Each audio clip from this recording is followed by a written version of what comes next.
What's up, guys? Mr. Dan here, back again with my second storytime video. These are just brief videos about me telling a story about seeing a movie or experiencing something having to do with my love of films, especially horror films. I may throw one or two pictures in here, but I think what I'm going to do is I'll make a corresponding Instagram post that has some more information, because this is going to be off the top of my head, so I don't have years and dates and things like that at my fingertips. It's meant to be like a story, an off-the-cuff kind of a story. So my first one was about seeing the movie Don't Be Afraid of the Dark. I have a convention story time coming up about a time I went to a sci-fi convention many years ago, which I think you might enjoy. Today we're going back to that viewing experience, and what I'd like to talk about today are my recollections of Ray Harryhausen films growing up. Obviously, it started with like King Kong, where he was an assistant to Willis O'Brien, and many other films. But I'll focus on the Sinbad movies and Jason and the Argonauts. Those were some of my favorites. And I was big into creatures, monsters, and mythology. As a matter of fact, I'll show. Okay, you know what? Okay, on Instagram, I'll show you a book that used to. It's from the '60s, guys. It's almost fallen apart. I got to be careful with it. But I read this thing constantly as a kid. It has all, not all, but it's got a lot of myths and legends in it. This is kind of where I developed my love of mythology. So the Sinbad movies and Jason in the Argonauts, they were right up my alley. And there was something magical about these. Anytime they came on, I was glued to the TV. And I do remember seeing one Sinbad movie in the theater that may have been Eye of the Tiger, Sinbad and the Eye of the Tiger.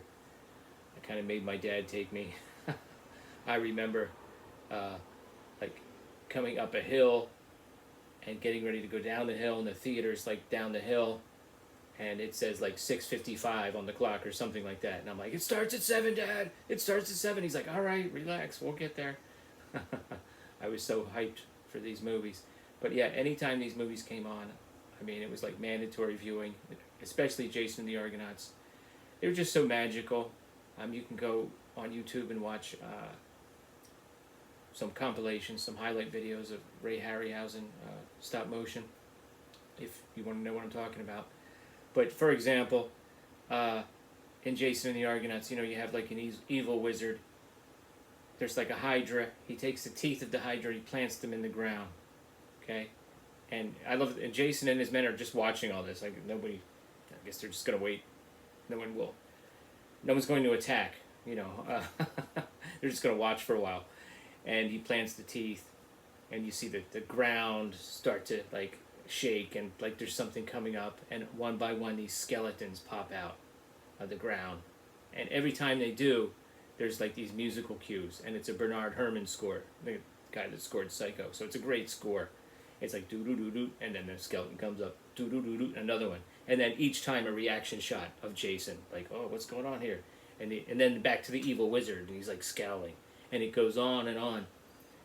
And those movies really took their time. They were almost like more about suspense. Did they have good action? Sure, but then finally all the skeletons get out, and then they go into like a formation. They've got shields and spears and swords.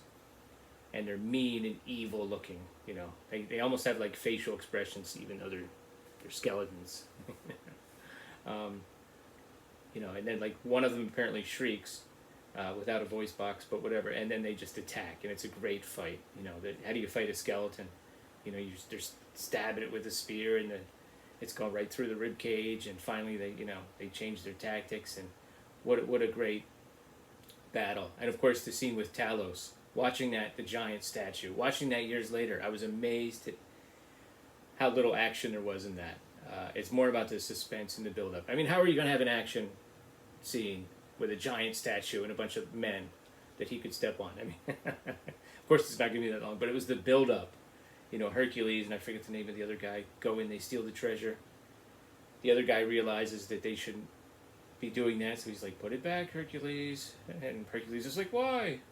And then when they leave, they go out, and you hear that the sound effects and the sound design in these films also complemented the special effects. And then the head of Talos turns, and it's like a metallic noise, like, That was horrible, but it's much better than. And it's just the suspense. And then they all look, and it starts to move. And of course, Jason knows how to attack the Achilles heel of the giant statue. I mean, so many great battles, so many great creatures. I've got some figures. Some of you have seen some of the Universal monster figures. I don't have a lot, and it's not something I really can afford to dive into. If I could, I would probably collect a lot of the Harryhausen creatures. Just great memories. What are your memories of watching stop motion effects, Ray Harryhausen films, any of the Sinbad films, or Jason and the Argonauts? Do you guys remember watching those on television? Let me know in the comments below. Thank you very much. This has been Mr. Dan with another story time. I'll catch you next time. Thanks.